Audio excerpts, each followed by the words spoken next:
96.9 FM. Fresh news, smart talk, all day. The views and opinions of the hosts and guests are their own and do not necessarily reflect the position of the management and staff of Guardian Network.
Good yawning this morning and welcome back to Guardian Radio 96.9 FM, your station for fresh news, smart talk all day.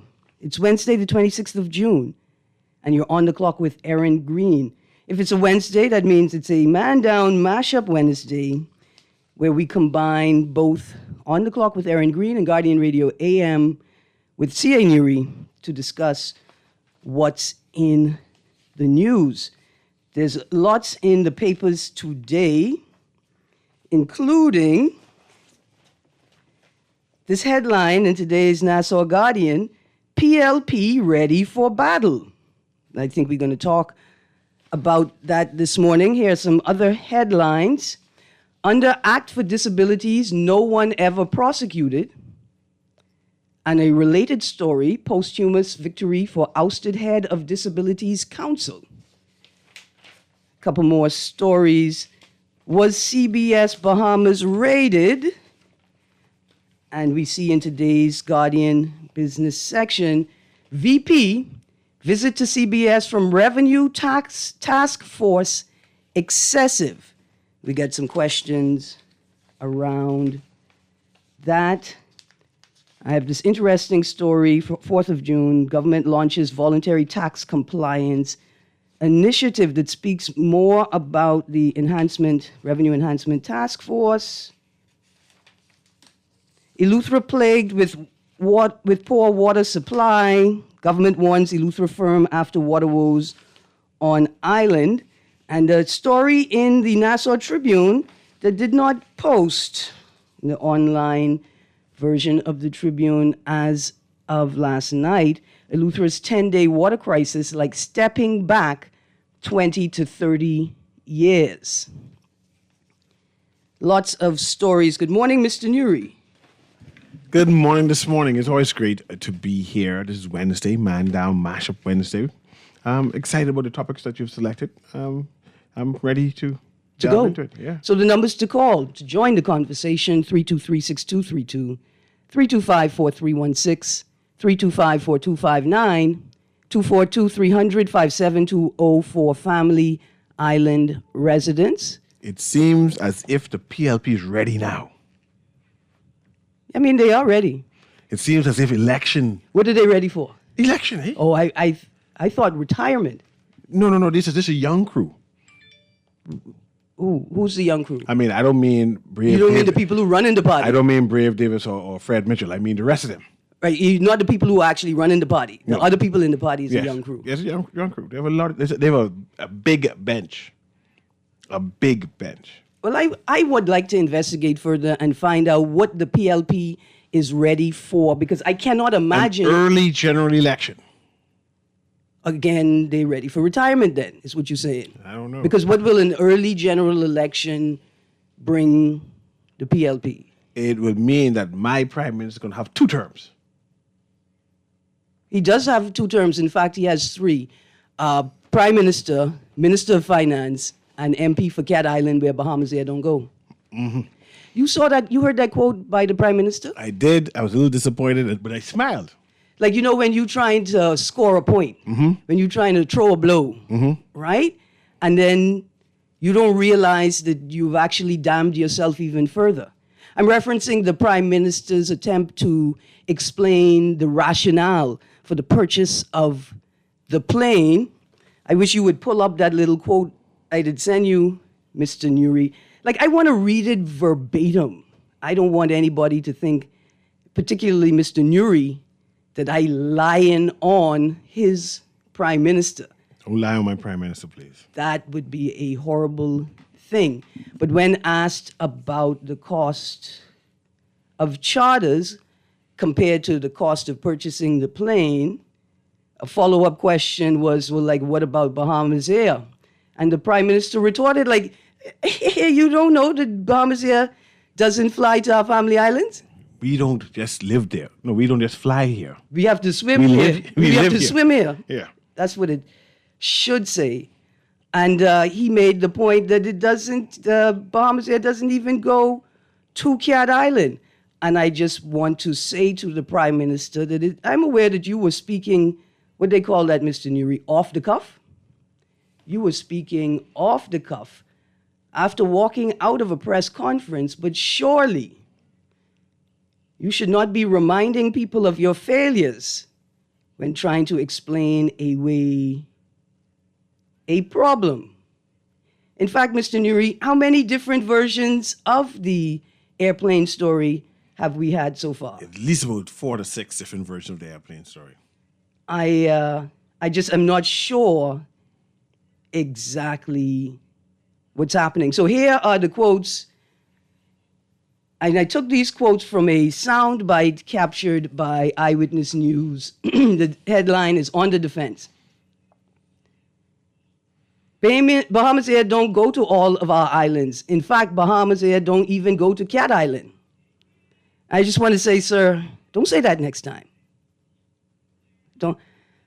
Don't say something else like Bahamas Air owe Cat Island some money and they may never get the plane. Say something else, but don't say that the national flag carrier, the national carrier, does not go to all of our islands with that tone as if you are chastising or correcting someone. That's an embarrassment. However, I will make this note. In this interview, it's the first time I heard the Prime Minister use the word archipelago.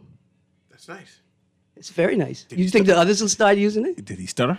Did they pronounce it properly? No, he pronounced it properly. Good for him. Yeah. You just got to be brave. Yes. Just say it one time, push it out. Yes. You get it right. I Anyway, understand. I was very, very perturbed by that, Mr. Nuri. Also, here's a quick note.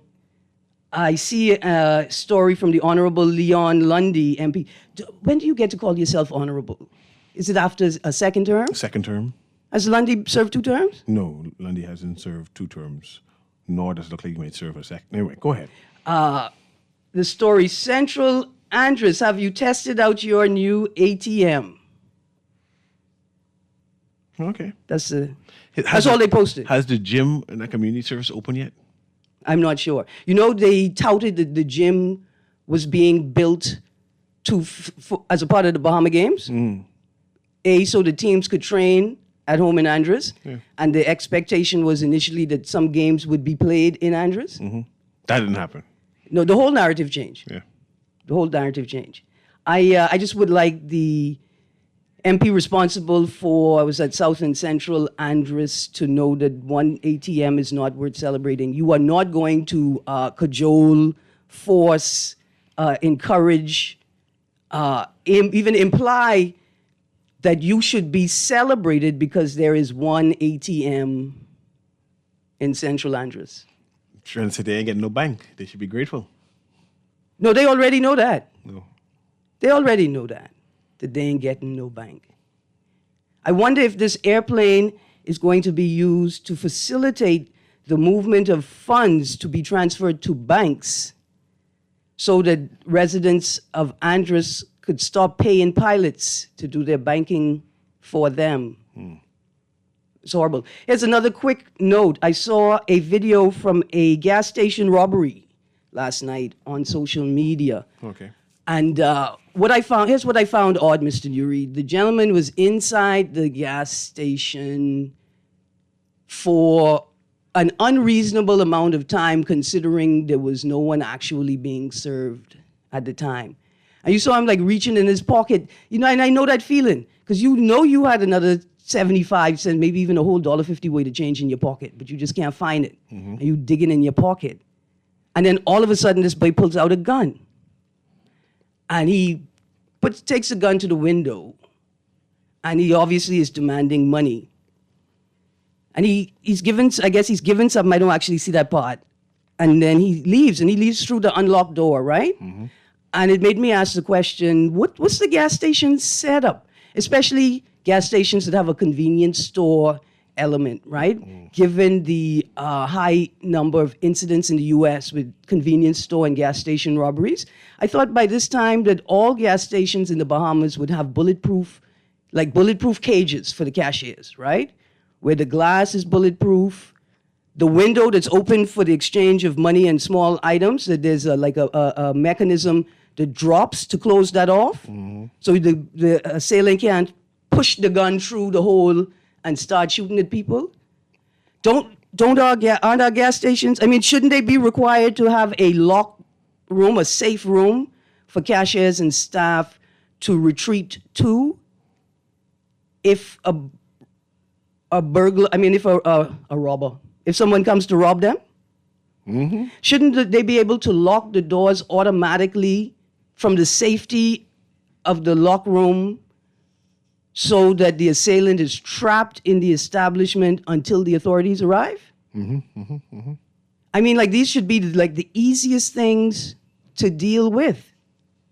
I remember, I told you we had that story earlier in the week from the gas retailers. Pintard is chastising the government about what he says is a lack of attention to a most serious issue. And in that article, Vasco Bastian, the vice president of the Gas Retailers Association, is quoted as saying that they've been trying to negotiate this issue for roughly 30 months.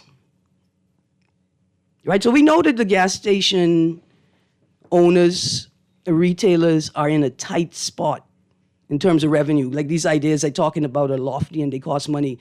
I thought that was a basic, I thought we were at the point possibly where that was legislated, that if you're going to have a gas station, the business owner has an obligation to protect their staff. And that obligation is shown through installing the proper safety mechanisms to protect staff, right?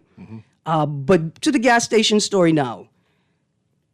When Vasco Bastian said that they had been trying to negotiate this for 30 months, I thought to myself, what else has been happening for roughly 30 months? And it took me back to Labor Day. Okay. When Obie Ferguson revealed or exposed that one of the terms of the agreement with the MOU between the PLP and opposition and the unions, the trade congresses, at the time, both of them signed on to the MOU, was that the unions would attempt to quell industrial unrest. He didn't say for how long, but he did say that we have lived up to our agreement up to this point, but the government hasn't. From that, I infer that they may have made an agreement to quell or attempt to quell industrial unrest for the entirety of the administration. Similar to Obie Ferguson? He said something similar like that. That's what he said. And so I'm thinking now, going back to Vasco Bastian, in that article when he says, we may have to close down the gas stations for 1 or 2 days, I paused and I said, no. The Retailers Association engaged in negotiation with the government for 30 months. Were they aware of the terms of the MOU that was signed by the trade congresses? Did they object? Why are you going to put me at an inconvenience because your negotiation strategy has been unsuccessful with the government? Why you think we should have sympathy with you if y'all have engaged, if y'all have engaged in what I think is the most inappropriate political move ever, and union move.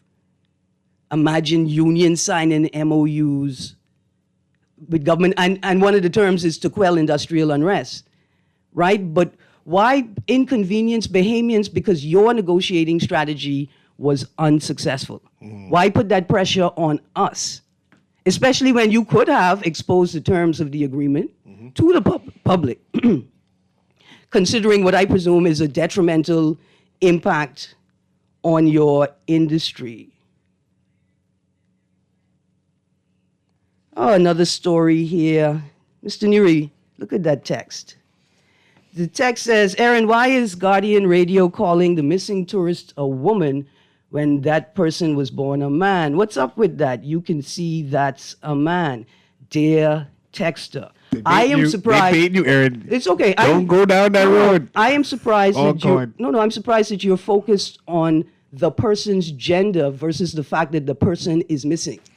We're going to shut it right down, right there, Mr. Nuri. Yeah. We have no space for that type of baiting.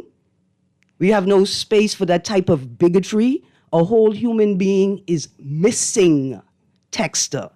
And I am ashamed of you in this moment. A number of Bahamians are concerned about labels. Right. So But are they wrong to be concerned about labels? we're never wrong to be concerned about, well, we should be concerned about labels when the labels are identifying things that we may consume. Like when you're going into the food store and you're buying products. But isn't it consumption also what you eat, what you see, what No, you no. hear? You consume that so you absorb it into your personality, your person. In this instance, a person's gender is only important to you if you're going to be engaging in sexual or physical intimacy. What about Other than that, what does it matter to you? What about in conversation if I have to address you? In conversation, if you have to address somebody, like you have to address somebody and you don't know what their name is, what do? You Qualify what I see? No, you call them Miss or Mr. Okay. And if you can't identify if they're a Miss or a Mr., you say good day. Yes. You find it with you know how to address people when you don't have all the information you think you need. I understand. You just be polite. Just be But polite. Dear texter, again, I'm going to say on behalf of the entire Bahamas, we are focused on finding a missing human. That's it. Want to stop with that now? I can always talk about that later. Yeah, but the element that we were going to talk about later is different. No, I already finished that. Yeah, but I yeah. talk about the topic in general. How serious are we in terms of finding this person?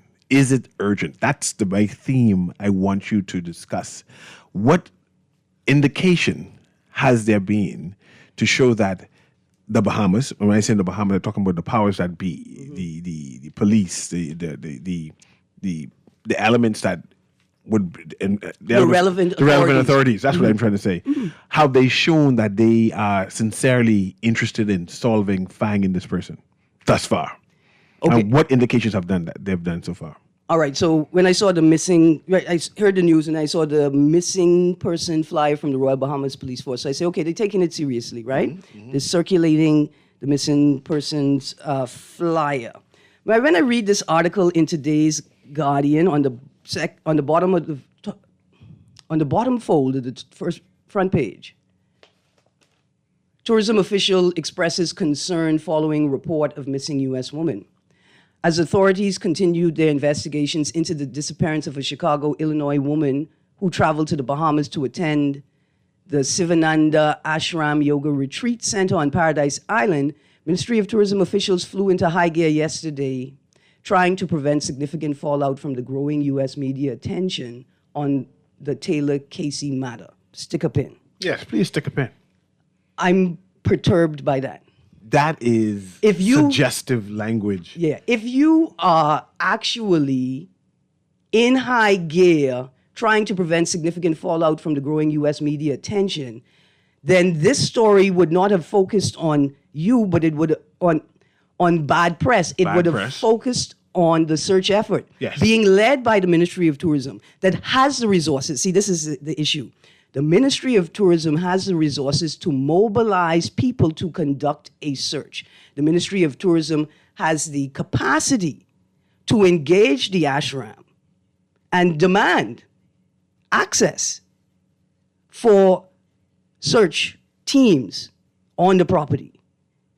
We should have heard about dive teams that have scoured the seabed surrounding the property. We should have heard about tide charts, right? We should all in the news. We should be hearing these keywords: tide charts. Which way would the body have floated if it were in the water? All of these, the absence of all of these things suggests to me that it's not being taken as seriously as it should be. My question to you, as yet, have Yes. you heard any press conference from the police force, any authoritative figure from the police force say, this is what we're doing, we're taking this serious, we have interviewed these several places, any information the public has come this way? I have Any- not I have not seen or heard in the papers. I haven't, just these stories. Now, the police, all the stories indicate that the police are actively investigating this matter. We've been actively investigating the 15-year-old who's been Well, missing this is for a while. This is the point I wanted to make earlier, which is it's important to note that what may be offered to us is this. This case is not being treated any differently from any other case of a missing person in the Bahamas. I mean, the regular nonchalant response. That's another way of saying it, that you may think that this case is not being taken seriously because the individual involved may or may not be transgender. But the truth is, do we take any missing cases seriously? Like you say, let's go back to your reference, 15-year-old boy missing. The last we heard of it, CCTV camera observed the young boy in the company of an adult. Yeah. Right? I would have shut the whole island down. To find this To boy. find this boy. So when we get to this story here, sort of make a transition, but we're still on the same subject, failure to probe corruption claim. This was in yesterday's Guardian. The United States said the Bahamas has failed to investigate corruption allegations against immigration officers at the Carmichael Road Detention Center and did not proactively screen for human trafficking among vulnerable communities in 2023. However, the Bahamas remains one of only 30 countries with a Tier 1 ranking in the U.S. Trafficking in Persons report, signifying the country continues to meet minimum standards for eliminating trafficking, and that the government demonstrates serious and sustained efforts toward this. When a 15-year-old boy goes missing and he's seen in the company of an adult who has not been identified as a family member, and even if they have, the first concern is this boy a victim of sex trafficking? That's what I would assume. That's what we all should assume, that the boy is a victim of sex trafficking. The other alternative is that the boy has been forced into a gang. Which is a major concern. Absolutely, and we surely have not paid enough attention to it. So is it fair to say that the Taylor Casey matter is being treated differently because of the presumption or the knowledge that the person is transgender? We can't say that, because it seems that all investigations into missing persons are substandard, do not reach or meet the international standard, and surely not the standard of our neighbors to the north. Now, I say in all of that, people in the U.S. will say, hey, we got a missing persons epidemic going on, and some Bahamians have been engaged in a small informal campaign over the last 2 weeks, sharing missing persons flyers from the U.S. and the Bahamas when they pop up. And those people are doing it. I've had conversations with a couple of them because they were stunned to find out that so many people in the U.S. and children, minors, people under the age of 18, are missing. But And before I go on, I compiled a list. I put it on social media, things that we should be doing. When I say we, I talk about the authority should be doing. And besides taking it seriously, and we discussed that already, right? I said we should be, since it's a U.S. citizen, we should have partnered with the U.S. Embassy and employ whatever extra abilities they have to come down and find your people. Resources. Come and find your people.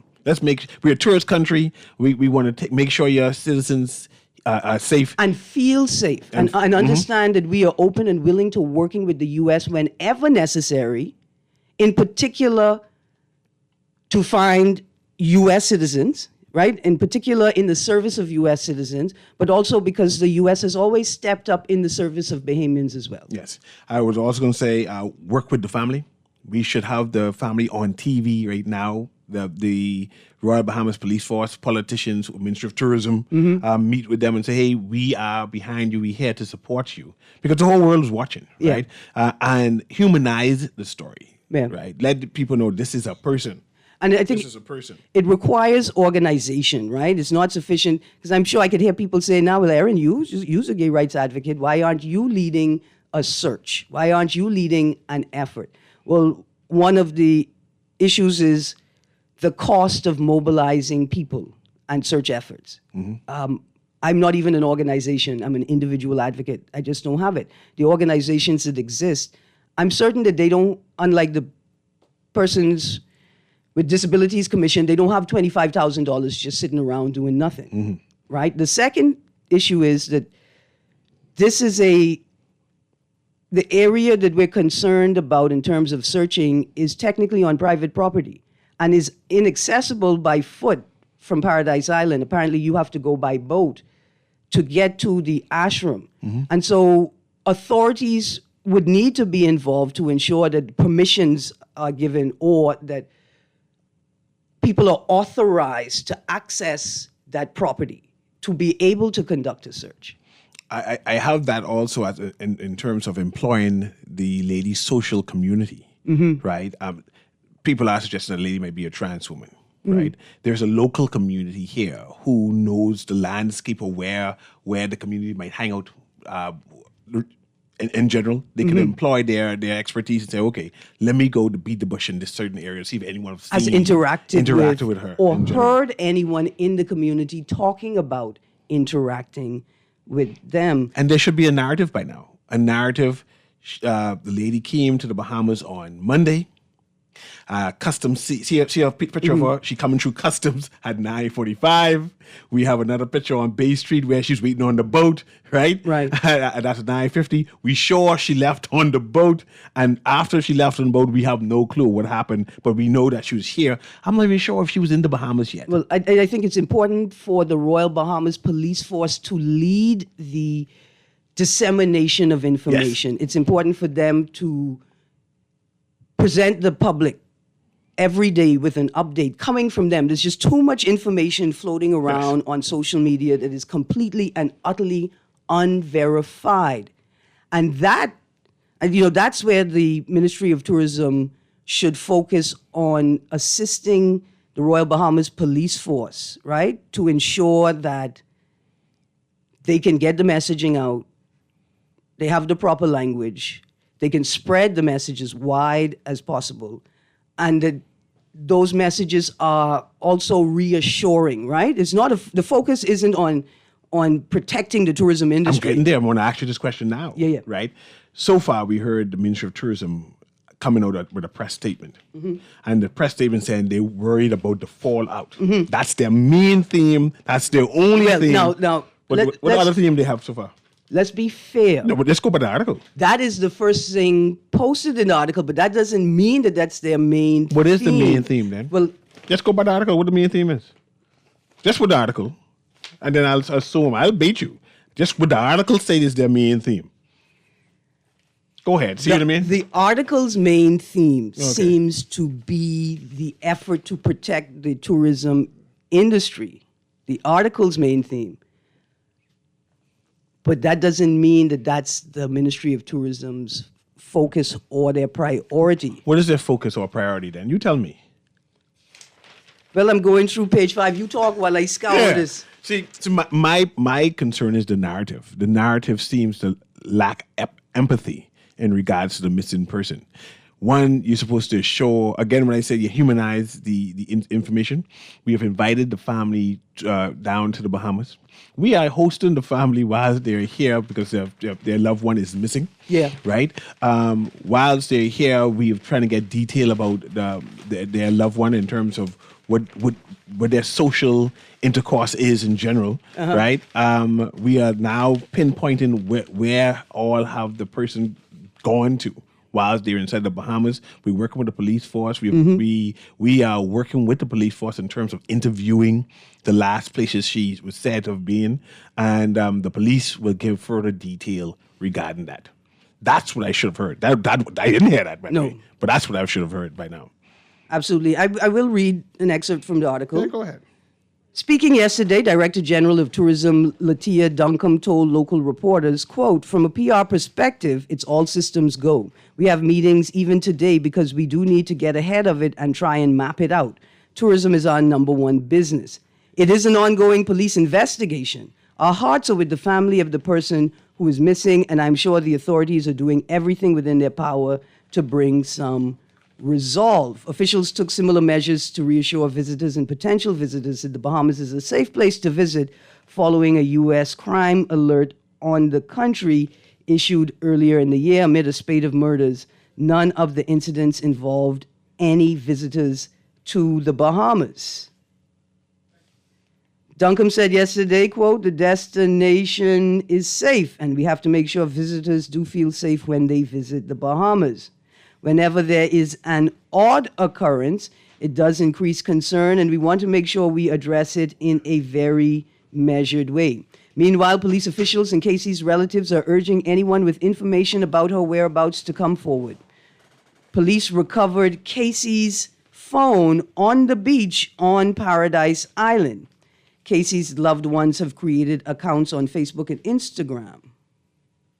"We are deeply concerned for Taylor's safety and well-being," Casey's mother, Colette Seymour, said in a statement. Now, when I heard the name Seymour, now it's spelled Seymore, I thought, okay, that's a Bahamian name, not the spelling, pronunciation, and perhaps Taylor chose the Bahamas not just because of the ashram, but because of a family connection. But not sure at all.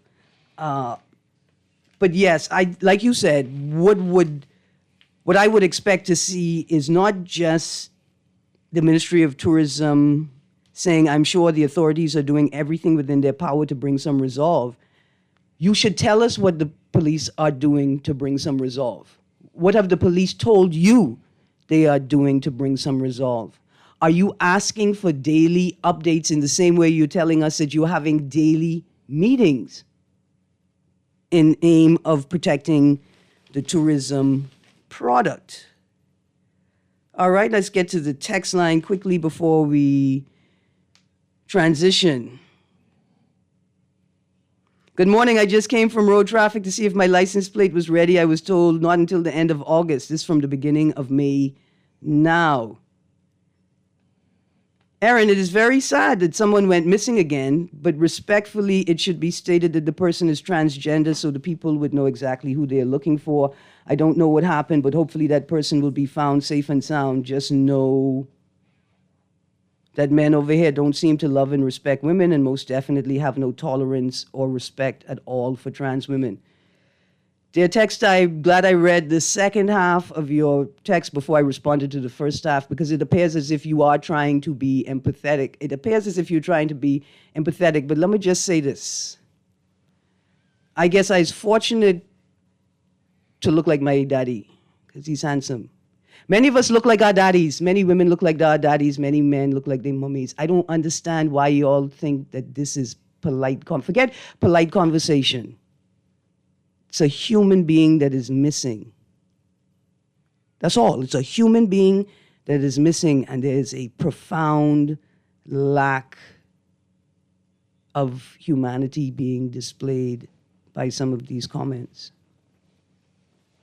A profound lack. It's a bit frightening. Erin, I just want the search party who is seeking to find the individual to be honest and genuine. Tell us if we're looking for a man or a woman. There's the same voice texter.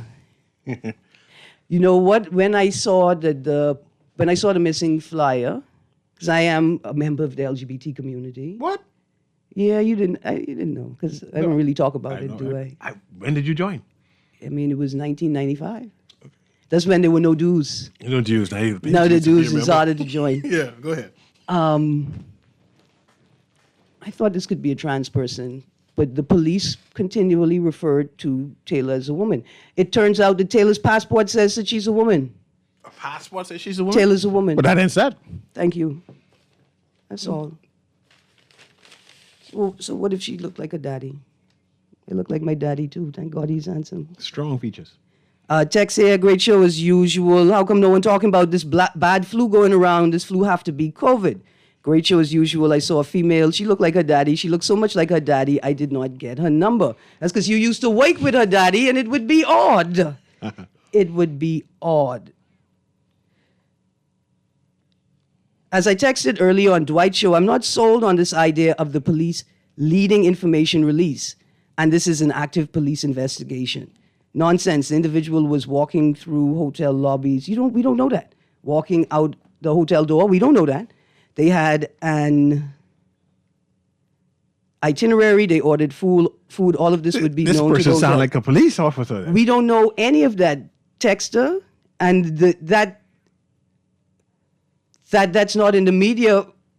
I don't know where you come in. How would you know that?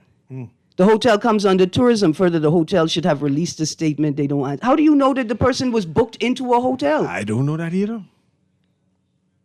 Right? All of this is conjecture. But this is the reason why I was hinting or intimating that this type of information should have been released. We should have known, especially if you want us to help.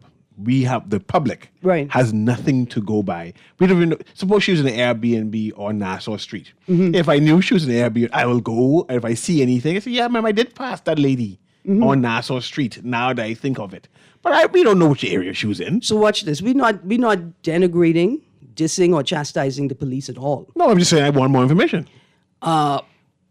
Superintendent Skippings, Okay, that's a press liaison lady. right, does a wonderful job. The question is, are y'all compensating her appropriately for that job? Because that's a job outside of the policing, right? That's a skill set that people get paid good salaries to employ, right? And so perhaps what needs to happen is that we need to build the capacity of the police press liaison team, right? Build their capacity, more training, more resources, more people, because the psychological weight of the job takes a toll on officers, and we should not just expect them to have to deal with trauma without proper psychosocial services. Another text. Good morning, Miss Greene. You and I was taught to say sir and madam, or excuse me. Now it's hey and bay. But you could say hey politely. You could say bay politely. And it's in the tone as well, right? It's in the tone that we determine whether the engagement is respectful or disrespectful. Anyway, this is a sad and concerning story, not just for the LGBT community in the Bahamas, not just for Taylor Casey's family, not just for Taylor.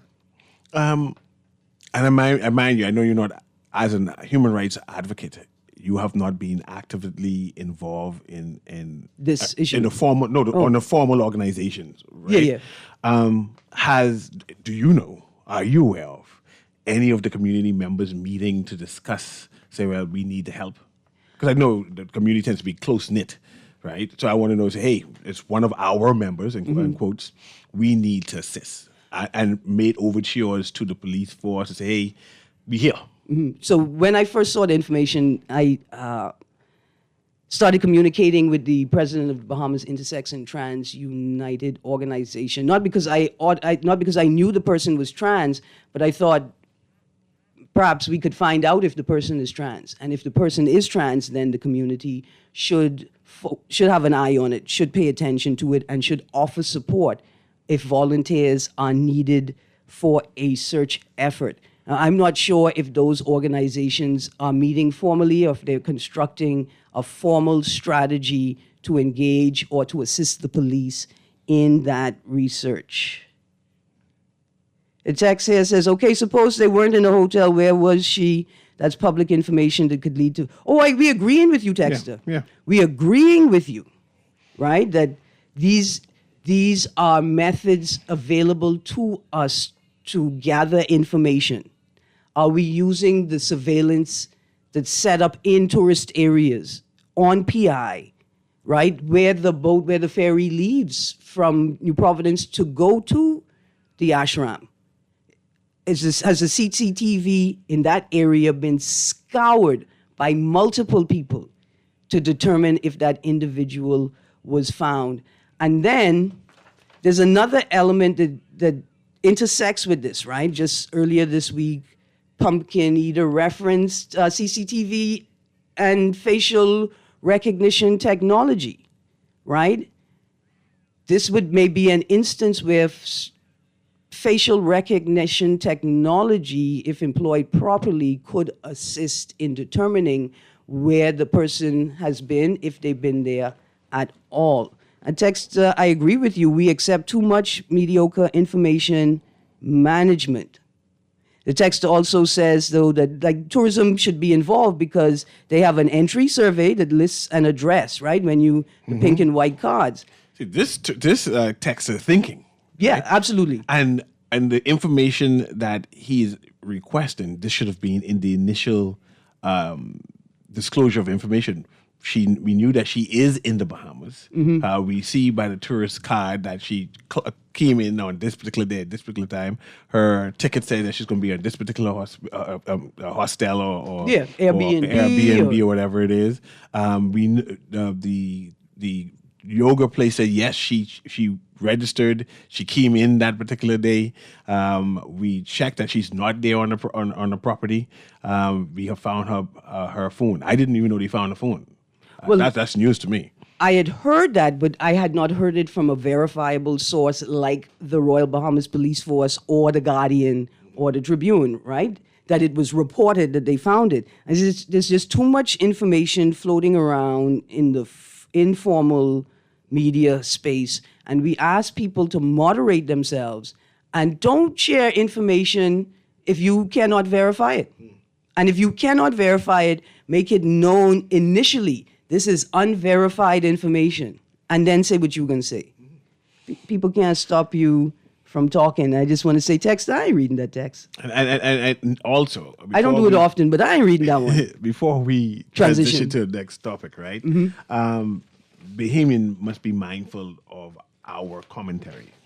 We know we are outspoken people, and we know that we are a conservative nation too, right? I know there's a discussion earlier about whether we should say trans woman or just woman, right? And because of our conservativeness, right? But again, I want to remind everyone that the spotlight is on us at this present time. You don't want us to get dubbed as saying we are anti or violently against a community. When we're not necessarily that such, we embrace, we are a tolerant society, but our words can be vile and vicious at times, despite our actions of being very accommodating. And we, from the advocate's perspective, right? When you look at how communities and society sort of works, we understand that when people are frustrated, particularly frustrated with systems that they must rely on but don't work for them, right? We tend to take our frustration out on the most vulnerable or those who we think should be at the bottom of the totem pole. We don't know the people. We don't know. The people talking, they don't know these people personally. And I doubt that many of the people that are saying some of these nasty things would open their mouths in front of that person and say it. Like you say, we ain't that disgusting. No. Right? We ain't like that. However, for those who are so concerned about the tourism product that you prioritize tourism over a missing human, then also understand that you have an obligation to measure your words and your speech, to moderate what it is that you're saying, if not in the interest of finding a human being, in the interest of protecting the tourism product that you A, love so much, or B, rely on for survival. Last question. There are people who mention potential tourist fallout. Is that the word? What do you use? Which phrase they use? A fallout of public media let me fallout? see if they use the language. But yeah, the fear of bad press. Bad press. What would cause a bad press? So some of our lovely social commentators pointed out that there was an article coming from the Daily Mail, UK Daily Mail, right? And it seemed incendiary. It seemed incendiary in some of its commentary. There's definitely some misinformation in terms of crimes against tourists. And so a lot of... The U.S. Embassy issued a fact sheet about crimes against U.S. tourists. I don't think the paper read. I don't think the person who wrote this article read it, because the U.S. Embassy's releases clarified the initial misinformation put out by some foreign media house in January that is tourists that were killed, right? The U.S. Embassy, I think they defended the Bahamas in that instance and said, that's just erroneous information. We don't know where you got that from, right? And so for those people, what they were saying was, hey, people from Chicago can't be talking about crime in the Bahamas, given the stats on crime in Chicago. But I just want to make the note that it was a newspaper from Britain that made the incendiary statements, that laid the story out in a way that would lead the reader to presume that the Bahamas is just a Wild Wild West. Right, absolutely. And so that was interesting, right? I think that Americans and people in Chicago are more measured in their rationale and their reasoning. They're not saying that. Okay. Yeah. You mentioned Wild Wild West. Yeah. I was going to save it for the other side of the show, but I'll mention it now. We talking about Eleuthera? No, we talking about CBS. Oh. Guns drawn. I thought you meant no water, like no indoor plumbing. We can talk about that too the next time. Yeah. But guns drawn, military fatigue up, big war men come walking inside the people business. What's happening? Is this the new normal? Was it called for? What exactly happened? What were they looking for? People are calling it a raid. What kind of place is this place to be raided by such authoritative figures? So we want to read the statement from the vice president. Well, so in today's business section of the Nassau Guardian, VP visit to CBS from Revenue Task Force excessive. And I have the statement that Mr. Brent Burrows II posted via social media yesterday, I imagine, shortly after the incident. I want to read from that as well. But let's go to The Guardian. Vice President of CBS Bahamas, Brent Burrows II, posted a video to social media website X, that's formerly Twitter, yesterday of 10 armed and unarmed officers from the Maritime Revenue Enhancement Task Force entering the store on Monday to carry out an unannounced site inspection. In a rebuke of the task force's actions, Burrows called the visit excessive and unwarranted. He told Guardian Business yesterday that the task force showed up and asked to speak to the store's managers, did their inspection, quote, seemed to be satisfied with what they looked at, close quotes, and left without incident. He said the visit by the Revenue Enhancement Task Force was not necessarily, quote, helpful, close quotes, for the company, claiming that it is compliant with its taxes. Burrows said in his post on X that the agents who visited the store represented NIB, National Insurance Board, the Bahamas Customs Department, the Department of Inland Revenue, Immigration, and the Royal Bahamas Defense Force. Department of Inland Revenue's head of communications, John Williams, told this paper yesterday that DIR was not part of Monday's exercise at CBS. So who were all of those people with their clipboard in their hand? See, I'm not sure. I wouldn't say with 1,000% certainty that I saw a gun. Mm-hmm. I think I saw one officer with a high-powered weapon. I saw a high-powered weapon. I think I saw one officer with a high-powered weapon. But leading the charge were some people in pink shirts with clipboards. Mm-hmm. They're holding them clipboards but like weapons. They come to tabulate. I thought they were customs. I thought they were Inland Revenue. Mm. But does Inland Revenue need security when they come to do an inspection? I'm going to be honest with you. I would never, ever presume that they would need security going to this business, CBS Bahamas, a reputable business like this, a large business like this, a corporate and community partner like this. Now, I know a couple little corner shop When you go try talk about, I come to look at your VAT numbers, people will run you. You say, come from my house. It's my house. You can't come in my house. So why was immigration there? I don't know. So we see immigration, right? And the first thing we'll presume is perhaps it was an immigration raid. But do you take civilian public servants on an immigration raid? I mean, you may take EMT, you may take medical staff with you on an immigration raid, but people carrying clipboards? Claire, this is a joint task force by different agencies all working together.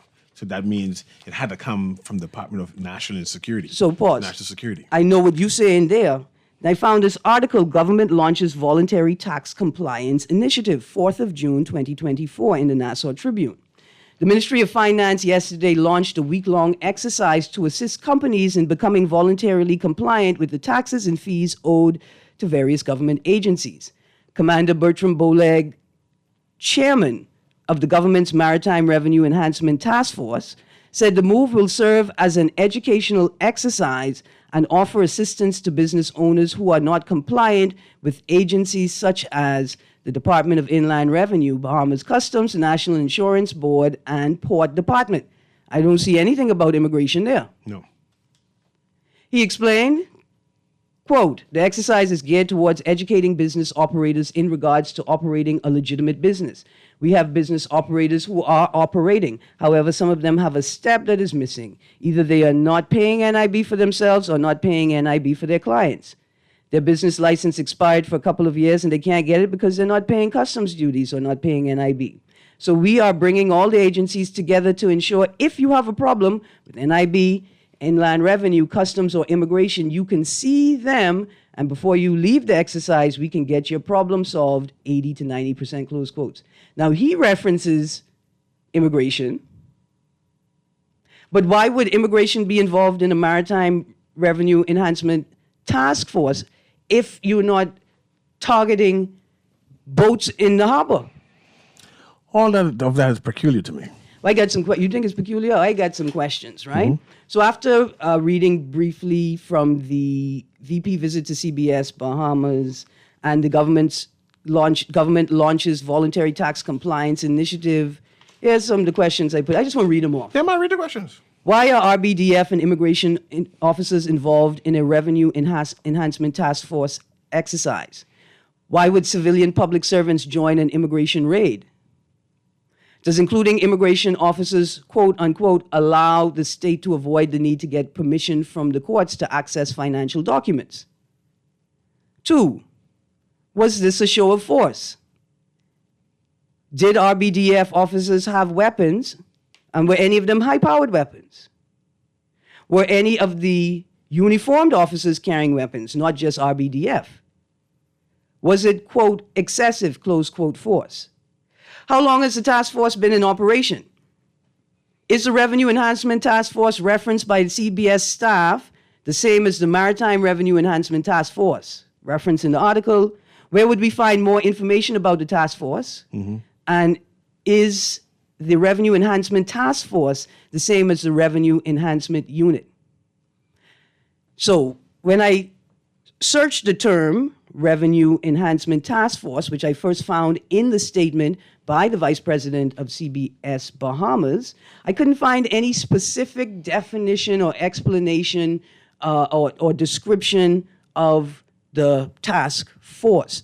But what did come up were a number of Department of Inland Revenue links to article that also posted articles referencing the task force. But no, you go to a ministry website and they'll tell you this Ministry of Economic Affairs. This is what it's about. This is what its purpose is. I couldn't find anything for Revenue Enhancement Task Force. And then I started reading about a Maritime Revenue Enhancement Task Force. And I'm asking myself, okay, sure, the shipping of goods come over the water. And that's why you're calling it maritime.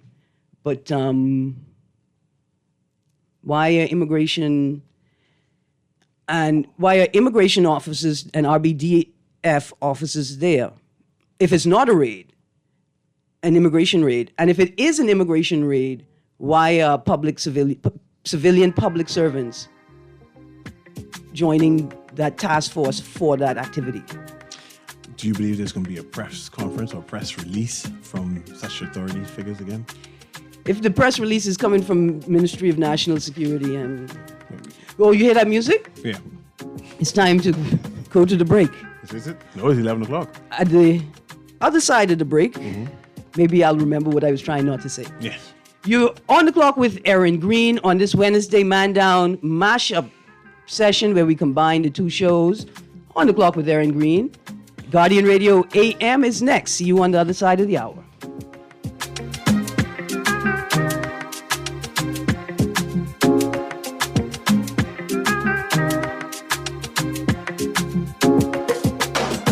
This is Guardian Radio 96.9 FM, Nassau, Bahamas.